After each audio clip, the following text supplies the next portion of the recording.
We're bang on 12, I think, or just past 12. So hello, everybody, and welcome to a very special webinar. I'm your host, Gareth Hammond, and for the next 45 minutes or so, you're kindly invited to listen, learn, and take part in today's webinar, all about movement. Yes, you have turned into the right webinar. This isn't a podcast about England football or the politics of the UK. We are going to be talking about movement. And before I get into that a little bit about myself and who I am specifically, I want to say a big thank you to our host, the Teesside Training Hub. They're committed to building the mental health and well-being and community resilience of those living and working across Stockton, Redcar, Middlesbrough and Hartlepool.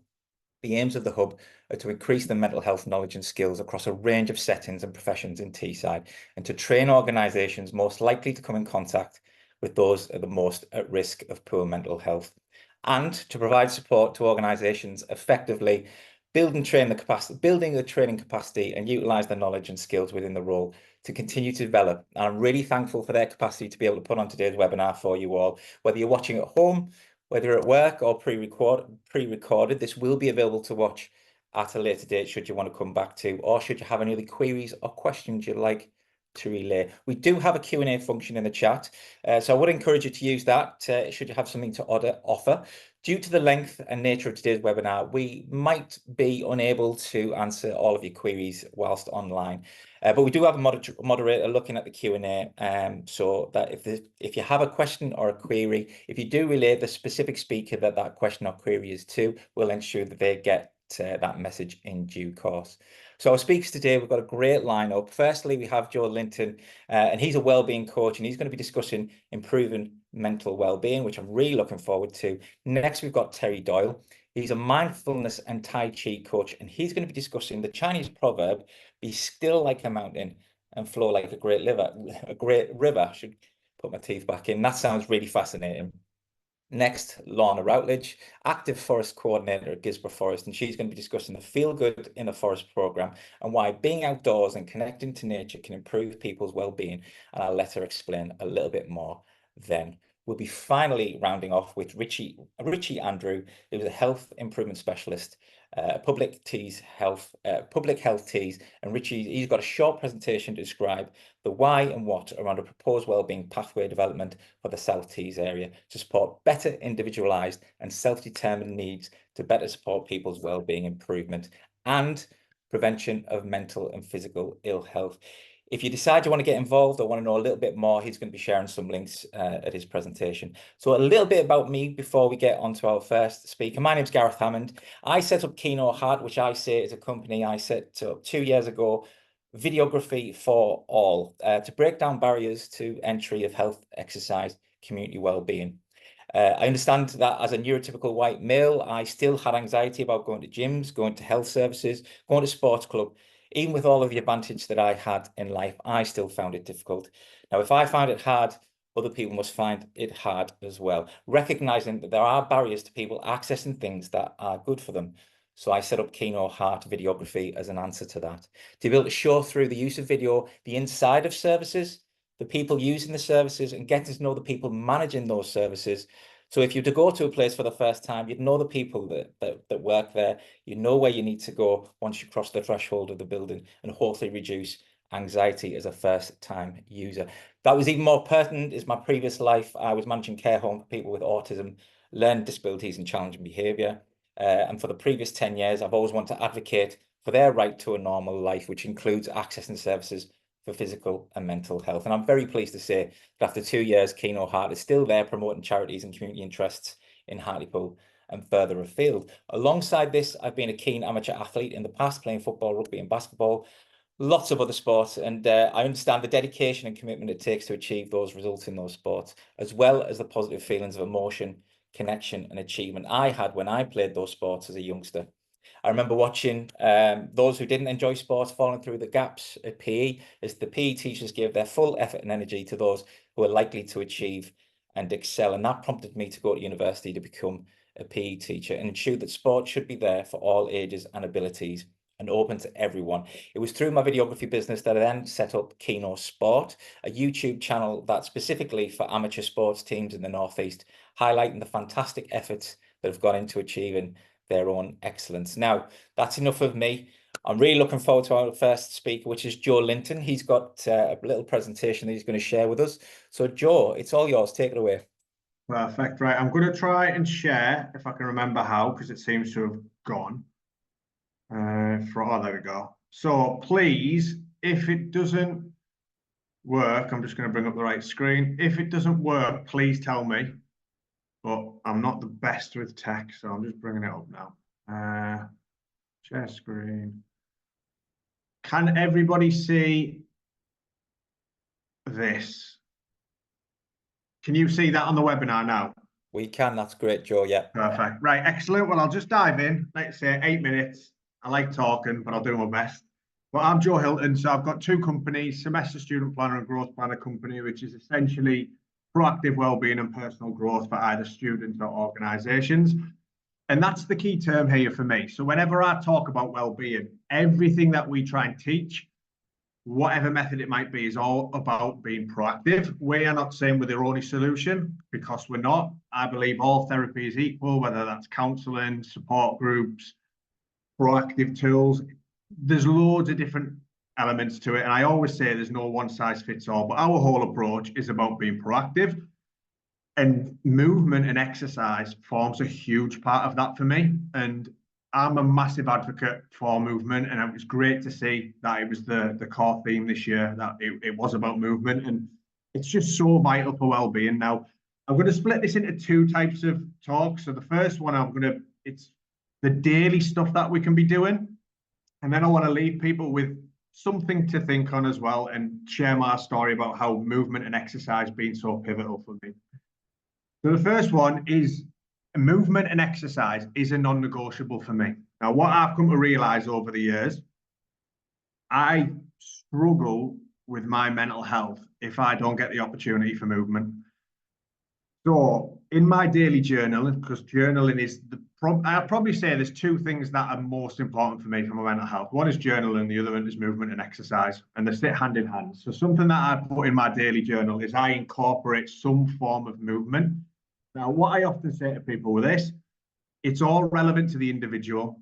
So a lot of people I see, they start with this idea and they set a goal, I want to run a marathon, but they might never have been running. So I always say the starting point is figuring out what works for you. So if that is going for a short walk, that's a win. That's perfect. If that is taking the stairs as opposed to the elevator, that's a win. But try and look at proactive tools that you can fit into your day. So this is what I do. That's that balance planner there. So every single day I incorporate something daily, even a dog walk, even a short run, the gym, whatever it might be. It's a non-negotiable for me.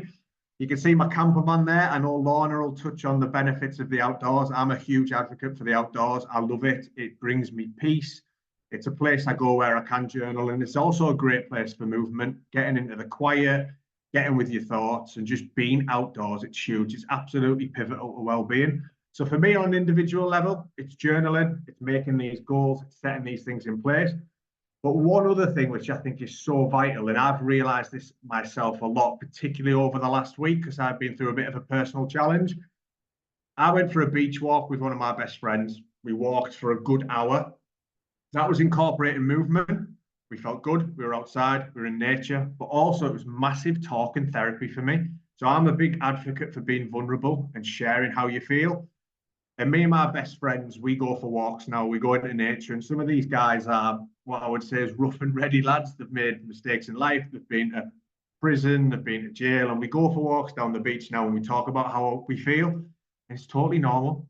And we're breaking these barriers for men because we realize that how vital it is to our mental health. And so many people have been massive for me in relation to that. And it's just something I truly believe in. So it's about being proactive. It's about thinking, how can I get outside? What can I do to support me? I believe that mental health needs physical support.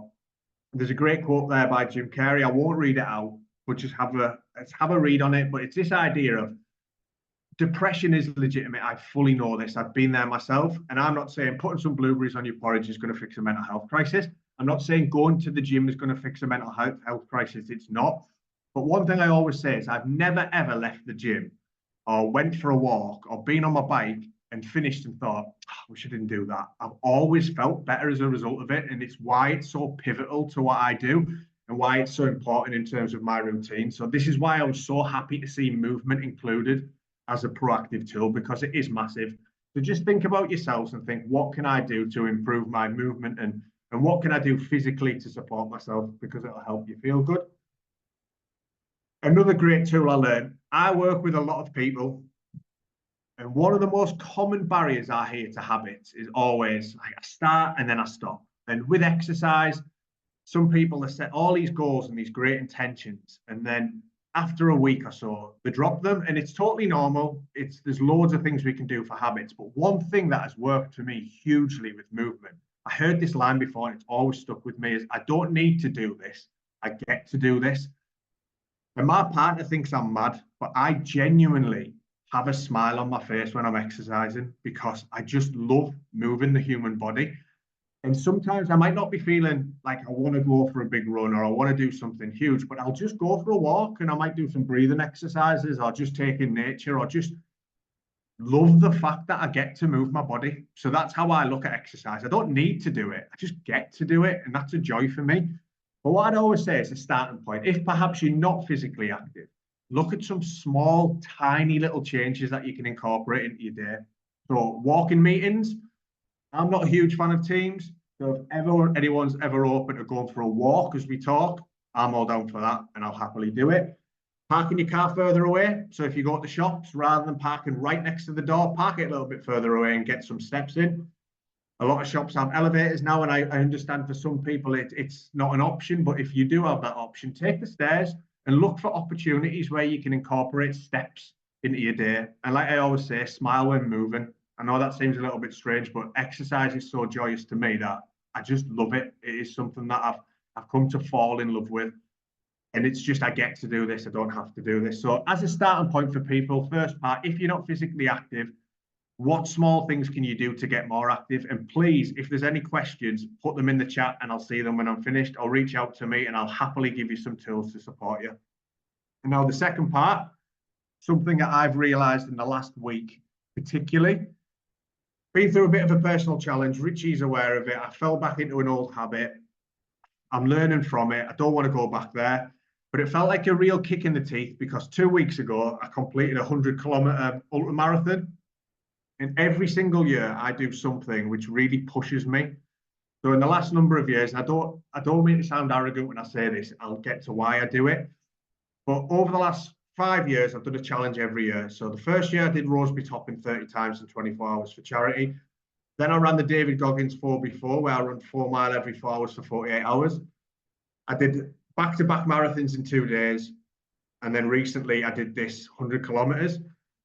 And I like to really push myself to the extreme. And I thought I just like to push myself. But what I've actually realized, particularly in the last week, is this is therapy for me. So when I finished this 100-kilometer marathon, the high that I felt for days on end after that was like a drug. It's the best way I can put it. And some people look at me and go, he's nuts. But I'm like, I need to do this. But with the challenges that I've had over the last few years, which people know when I've shared my story, not the best with alcohol. I've had drug issues in the past. This has become a healthy addiction for me. So I know it's an addiction in the sense of I need to chase that next goal. But what I've realized is it's become a positive outlet. So I recently did that one. Sort of slipped into old habits ever so slightly recently. And all the first thing going through my head now, I've got 6 months left for this year. And it's like, what can I put my focus into? Like, what's the next challenge? Because when I set this challenge and this goal, everything else goes. And it's like, I'm totally dedicated to that. And I wanted to share this side. It's not saying that everybody here has to go and do something crazy. But if you're like me, and you are a little bit crazy, because we all are, it gives me that focus. It comes me versus that voice. These tough challenges allow me to go against that. It allows me to process emotions. It allows me to go to dark places. But by going to these dark places, it really serves me. So I've got 6 months left of the year. And now I'm just thinking about, right, what crazy challenge am I going to do? Because I know I need to, and I need to do it. So movement's not just for my well-being. It genuinely is therapy, whether that's going for a run daily or doing something extreme. And it's why I believe in it so much. So I'll leave you with this. I don't know how long I've talked for, so sorry. But there's something called a misogi. And it's this idea of doing something so tough once a year, it shapes how you live the rest of your days. When I do these extreme challenges, I have no choice but to train, to get up and go through the pain and do it. But when you finish all the work that you've put in and all the effort, you can't beat the high. So this is how extreme exercise can be for me. And I would suggest that to people. Is there something that you can do if you're physically active? Is there a challenge that you could set yourself, which you know is going to take dedication, it's going to take hard work, it's going to take questioning yourself, it's going to maybe bring tears, it's going to take you to the extreme ends of your mind. But is there something you could set yourself? Because I guarantee when you do it, the high you feel is unmatched. Now, I used to think I had to do it once a year.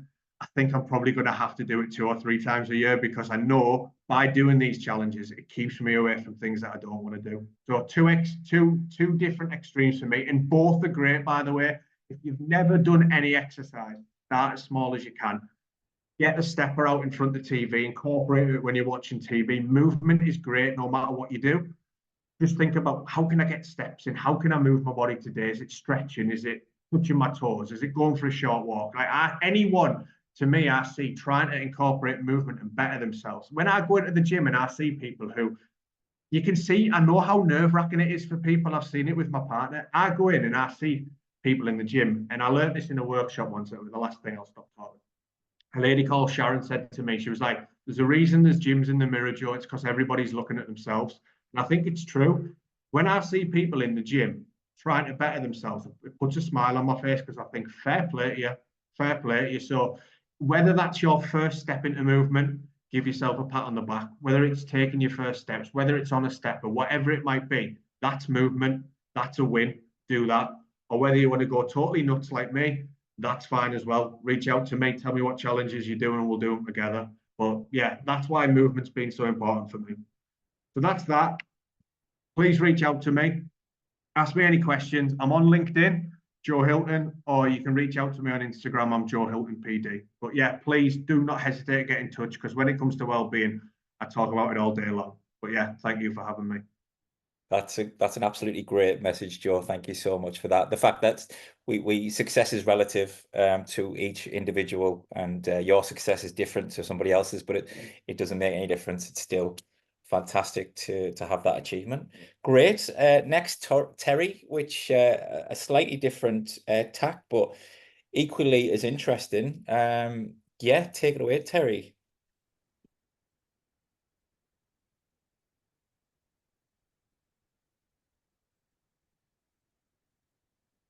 Can you hear me, Terry? Yeah, I can hear you. Thank you. Thank you. Maybe you didn't hear this. Did you hear this?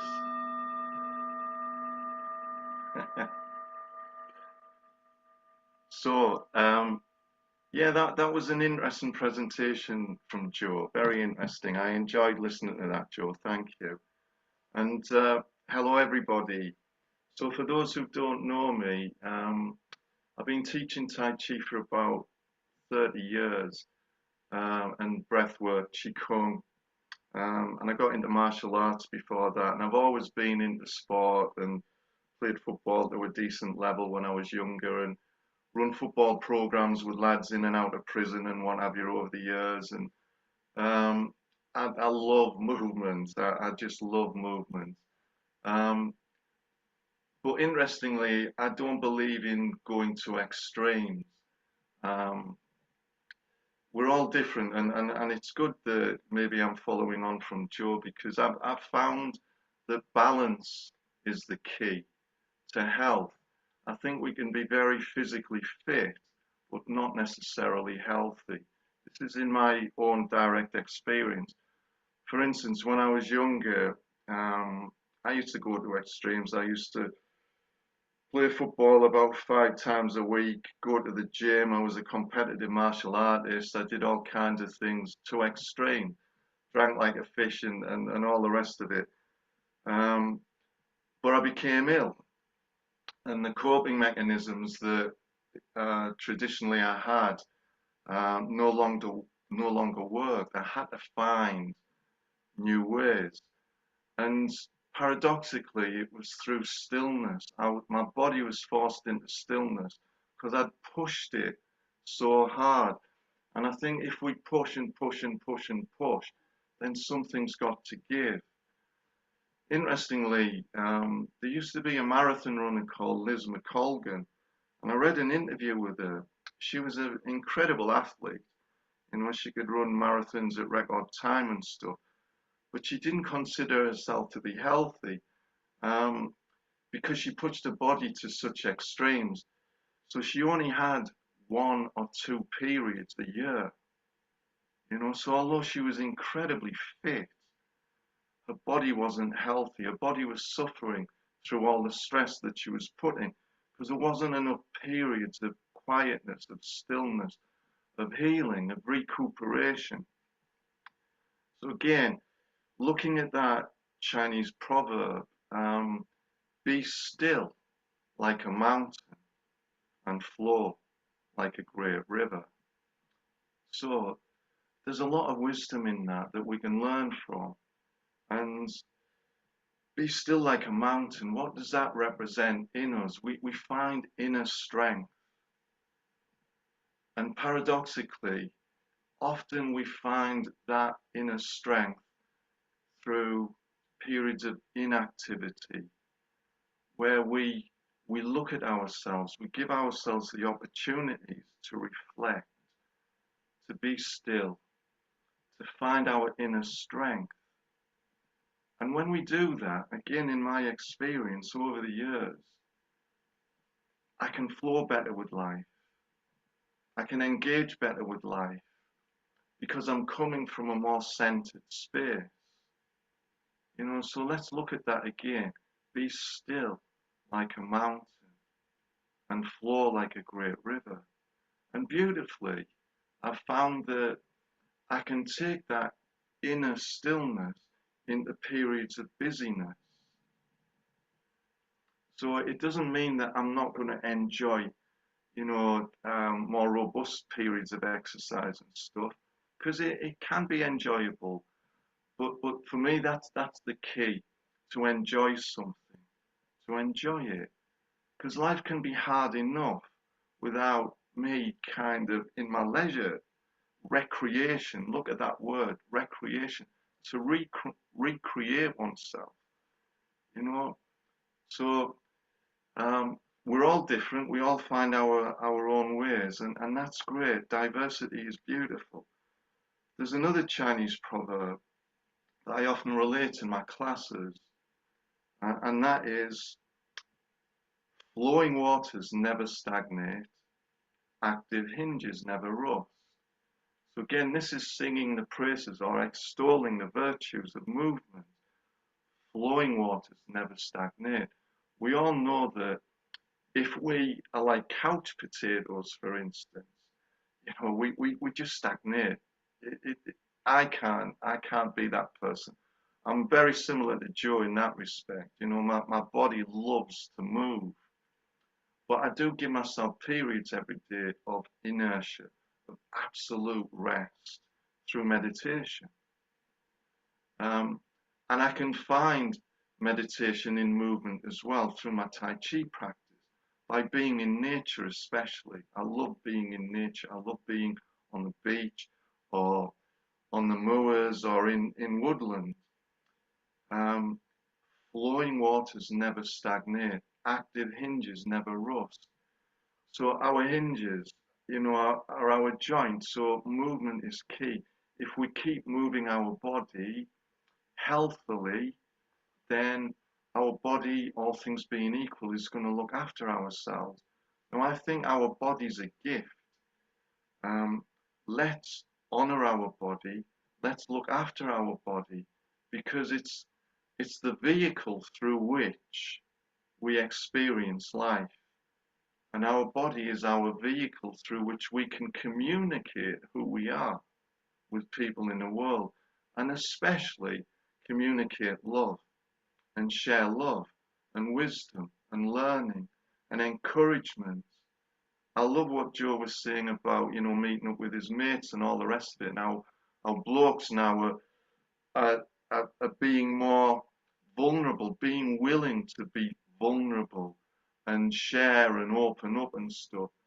Because, you know, I'm sure others on, you know, on this webinar maybe weren't encouraged to do that growing up, but it's healthy to do that. So let's again look at that wisdom. Be still like a mountain. Let's give ourselves opportunity every day to find stillness. It's very, very healthy to do that in whatever way, because we're all different. In whatever way, allow ourselves, nourish, nurture ourselves. And I think by doing that, we get the balance right and we can take that stillness into busy periods. In terms of the Chinese medicine that I've studied the Chinese martial arts as well as the healing arts. And yin and yang is a big concept. So yin is passivity, it's inertia, it's stillness. Yang is activity, it's growth, all of those things. And again, it's about balance, balancing yin and yang. If we experience too much yang, we topple over, we burn out. If we experience too much yin, we become inert, nothing grows. You know, it's like if people smoke too much cannabis and stuff, you just can't be bothered to do anything, you know. So the key is to find the balance between the two extremes. That's been my experience. So food for thought, everybody. If anybody wants to experience my sessions, I teach Tai Chi and meditation, both locally and across the UK, in classes, workshops, and retreats. So it's very, very, very good to share and to listen to everybody else. Thanks very much, everyone. Where can we find you, Terry? Where Yeah, you? I've got a very low profile, Gareth. There's a Zen proverb: when the student is ready, the teacher arrives. So I think if a person wants to find me, they will find me. I'm on Facebook, for instance, and I'm an active member of Richie's South Tees Wellbeing Network. So it tends to work organically in that way because I'm always busy. So people find me. Thank Well, you. talking about balance, I think that's a perfect Passover. I think you very much connected with what Joe has already said, and I very much believe it's going to complement what Lorna's gonna say next. So thank you so much for that, Terry. It was wonderful. Thank you. So Lorna, if you'd like to unmute yourself, and yes, I can't wait to hear about Feel Good in the Forest. It sounds fantastic. Please do tell us more. Thank you. Good afternoon, everybody. Thank you for having me. So before I start, I think I'll just introduce myself and relate to why I wanted to come and talk about movement. So it's been really interesting to hear everybody else's experience with kind of activity and exercise. And I suppose my background is that growing up, I used exercise to kind of burn calories because I was so ashamed of my body, and it was all about trying to be smaller. And I really got to a point sort of at university that I didn't enjoy it and stopped doing it.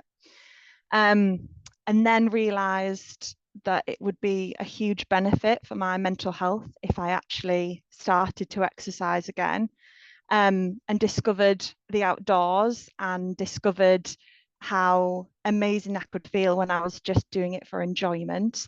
And that kind of spurred me on to become a PE teacher and be the teacher that didn't let the kids choose their own teams and let someone feel kind of left out, or you know, wanting to, like you said, Gareth, people feel included.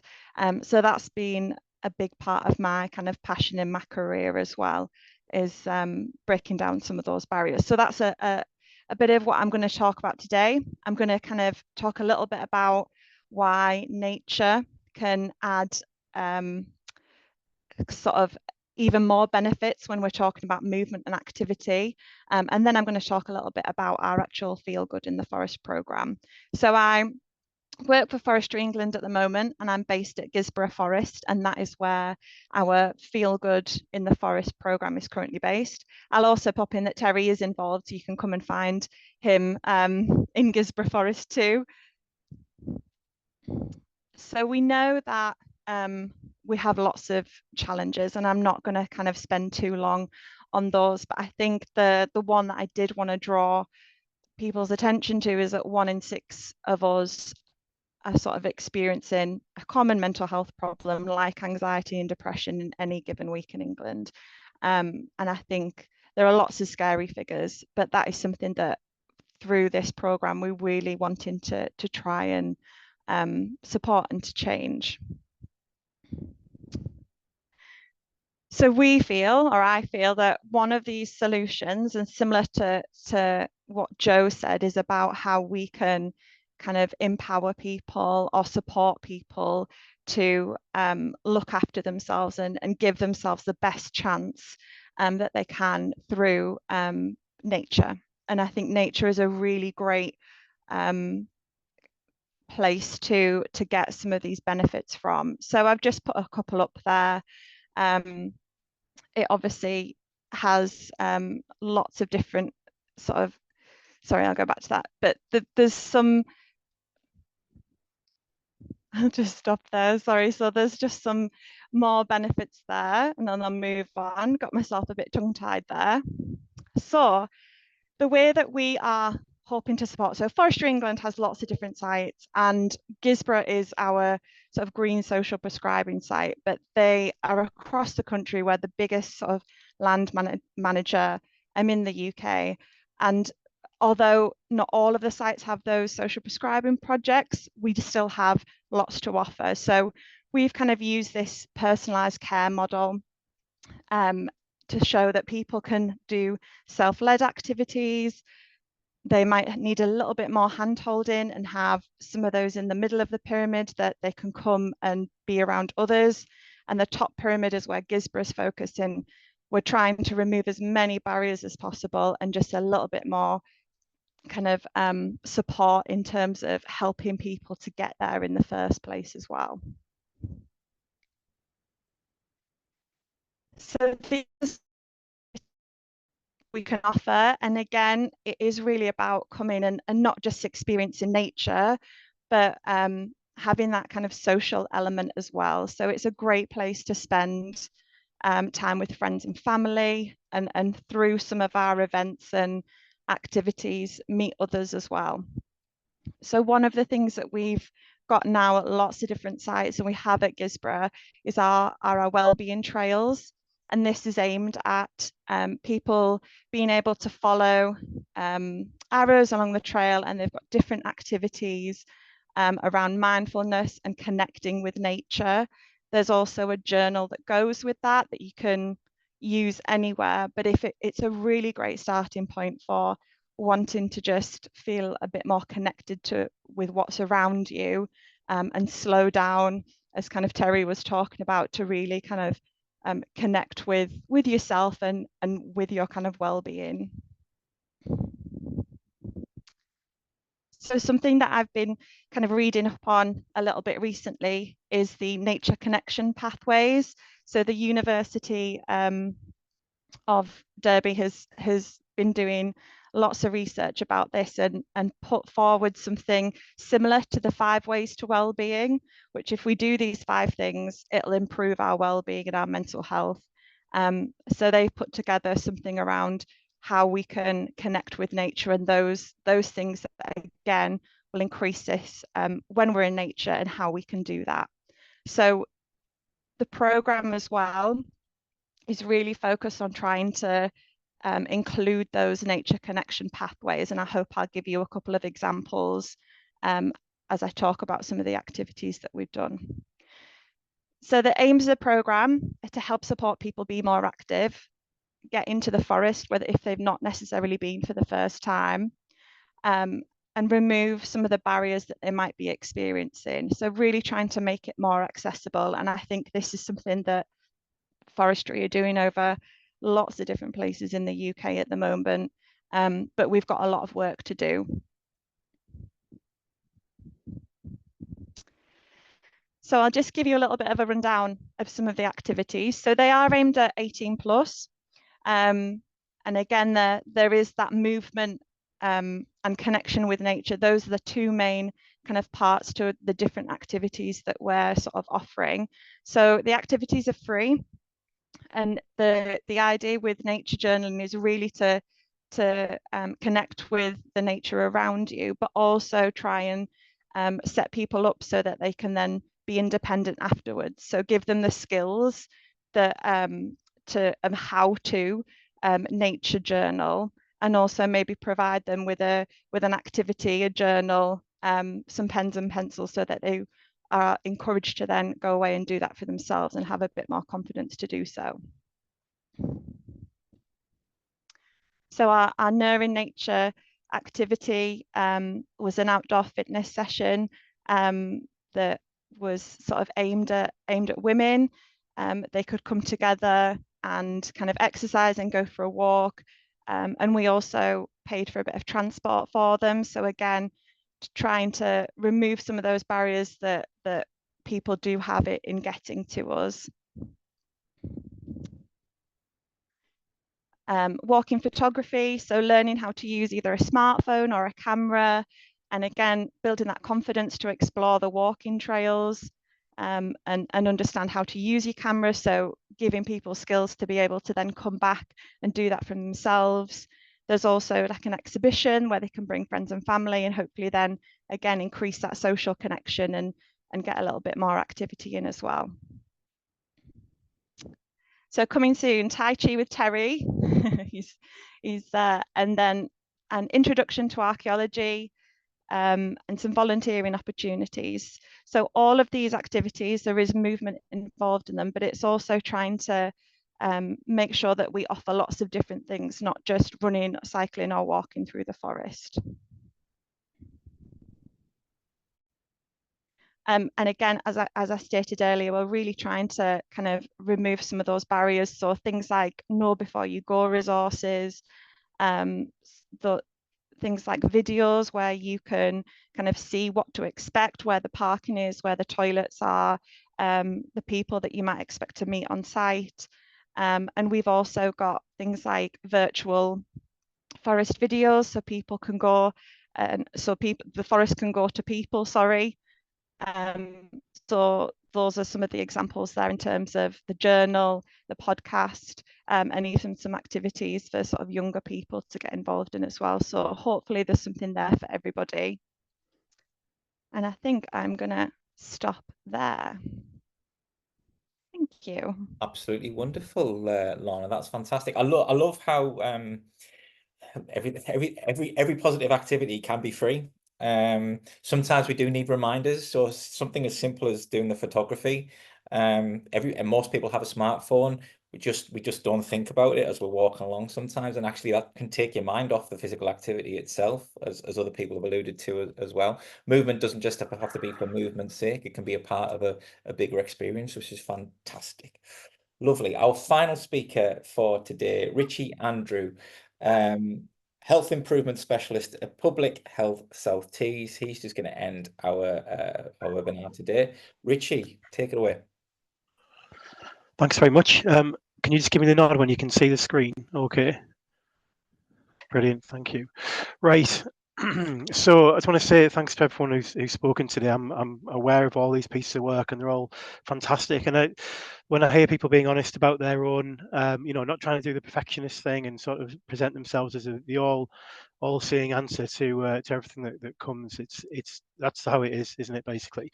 And that theme I want to just pick up on, because one thing I keep saying quite a lot to people in my work is people have to find what works for them. They have to go on their own journey, and the idea that there's a single pathway for mental health in the NHS to fix so-called mental health problems, whether it's anxiety, depression, and so on, through a clinical route, is patently wrong, because there isn't a single route for anyone that is exactly the same that works for people. And so I want to just make that message really clear first of all, before I talk about what I'm going to talk about. What we have locally is a system which is getting much better at actually starting to look at what people are actually bringing when they're not just a problem, they're not just an acute problem, they're not just a set of symptoms that embodies anxiety or embodies depression. There's a whole life that's happened before that, and a set of experiences, how they've been brought up, the environment they've been brought up in, the love they were given or not given, and so on and so much more. Whereas the medical system tends to look at as a set of kind of like a biological issue. It's like what's going on with you right now, rather than kind of what's happened to you.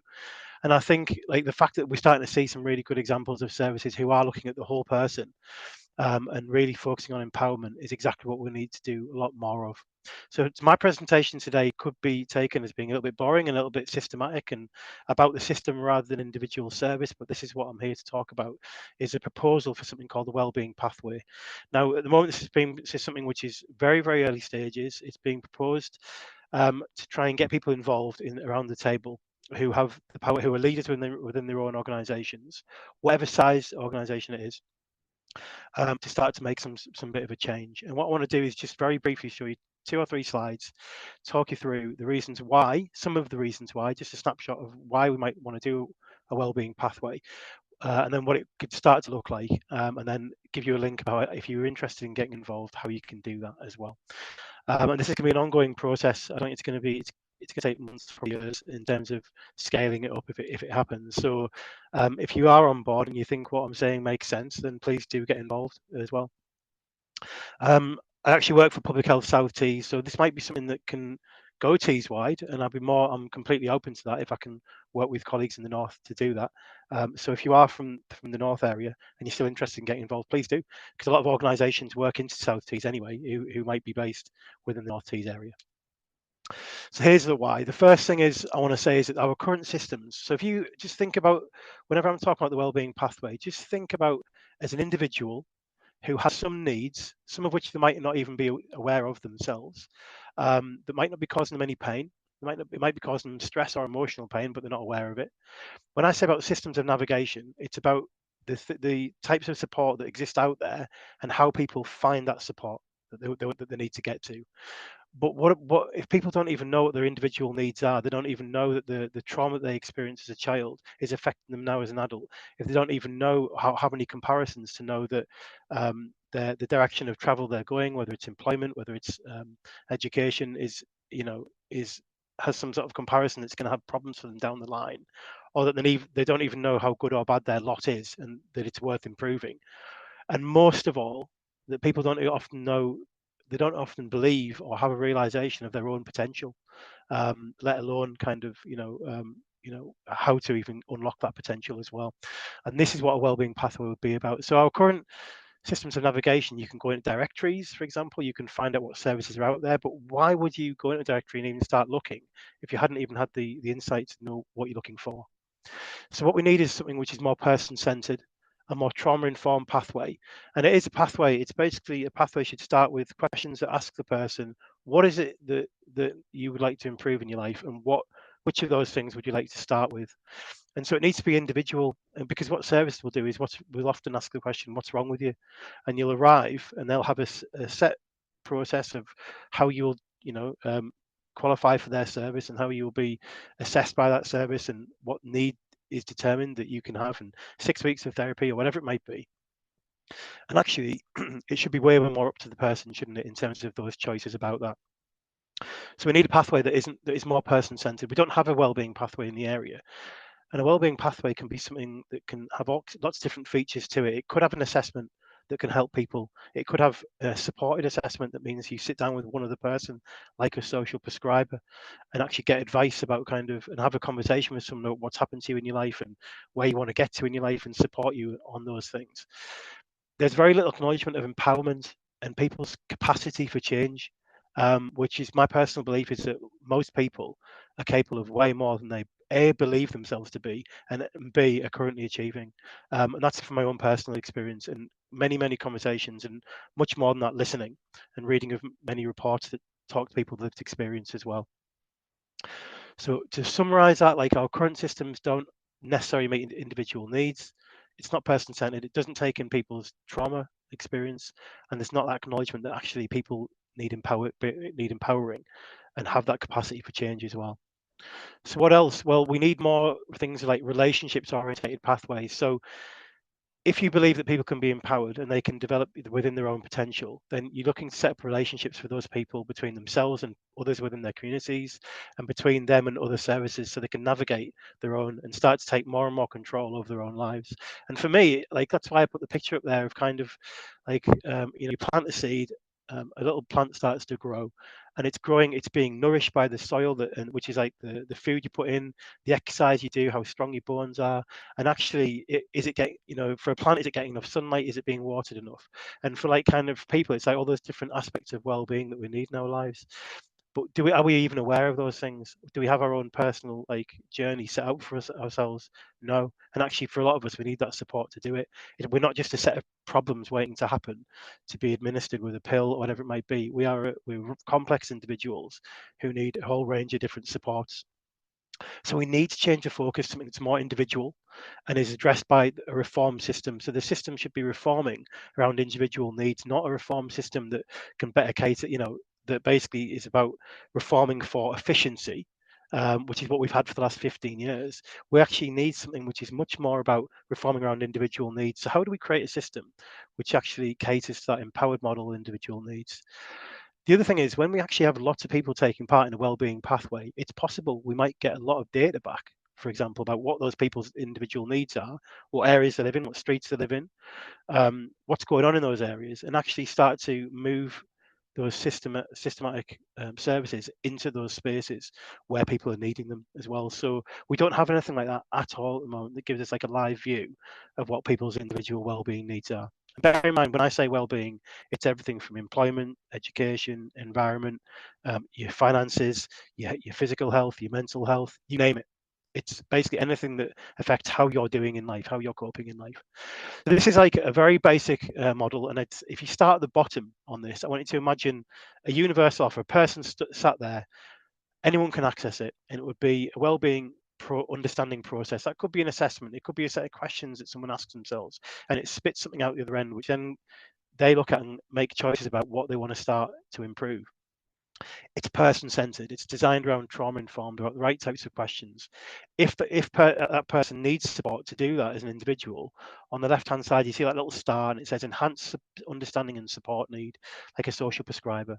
So so if someone needs individual support to go through that process of what is it I need, what supports do I need, where do I want to get to, then they get access to that as well. And then on the right, you've got primary and secondary care. So that's all your health services, your GP, all the way up to different services that your GP might refer you to. And then on the left-hand side, you've got for me, which is the real thrust of a well-being pathway, is a well-being marketplace. It's like everything that exists, some of what you've heard today exists within that marketplace. So it's like the directories, the services, all the different types of community groups that exist, whether it's you want to go and meet people and do a sauna on the beach, you want to go and do cold dips, you want to go and do some artwork and produce something that you made with your own hands and feel that sense of satisfaction afterwards, you can go and do these things. You want to go and learn how to do photography in a forest, go and do that. It's all about encouraging people to explore, to try new aspects that can be exclusively aside from the primary and secondary care offer, or in parallel to that, because people do get depression, people do get anxiety, people get much more serious forms of mental health problems like psychosis and schizophrenia. Well, actually, those things on the left in the wellbeing marketplace are exactly the sort of things that people need at the same time as sometimes getting clinical support. And so there's other pathways that exist within the clinical support offer that actually are looking for somewhere to refer people to, that allows them to explore all that other well-being stuff at the same time. So this pathway isn't just about an individual sat at home and accessing it from the ground up. It's also about services that exist now, making use of it to give sideways support to people based on their own individual needs as well. So it's a big idea, and it's something that's going to need leadership from big organizations locally, those big anchor institutions locally, all the way through to small organizations. So it's going to have to scale up and start with a development. And that's what we're going to do. We're going to start some workshops up in the next few months, which are going to start to look at what on earth would this look like. And this is why this is basic, because why on earth would I go into detail in creating something without listening and listen to what people have got to say about the ins and outs of how this could and should work as well. And that wellbeing marketplace, by the way, that's not all free stuff. That should include stuff that if people can pay for it, and then they should. And basically, why not? Like, if people, you know, some of it is funded, some of it's paid for, some of it isn't, and it's not available. Well, okay, you know, that's part of it, something to ascribe to, basically. So if you are interested in knowing more about this, please, I'm going to send this out as a PDF afterwards, and I'll copy the link into the chat, but we'll get it out to people who are exposed to this. Make sure with the recording it goes in the comments under the video. Click on this, simply put your details into the form, and we'll get in touch with you and let you know when we start this process up. And that's it from me. So thank you. Wonderful, Richie. Absolutely fantastic. A worthwhile group there to get in touch with and be a part of this growing experience. But all it leads me to say is a big thank you to everybody who's come to the panel today. So Joe Linton, Terry Doyle, Lorna Routledge and Richie Andrew. And a big thank you to Tees Wide Training Hub for facilitating these fantastic panelists coming together. If I can give a big thank you to Claire and Mark in the background who are helping out. Just see there that Joe's put his LinkedIn details into the chat. If anyone wants to click on that and connect, please do so. And yeah, thank you everyone. Really appreciate coming along today. I found that fascinating. I hope you have watching at home. Yeah, and we'll see you on the next one. Thank you very much.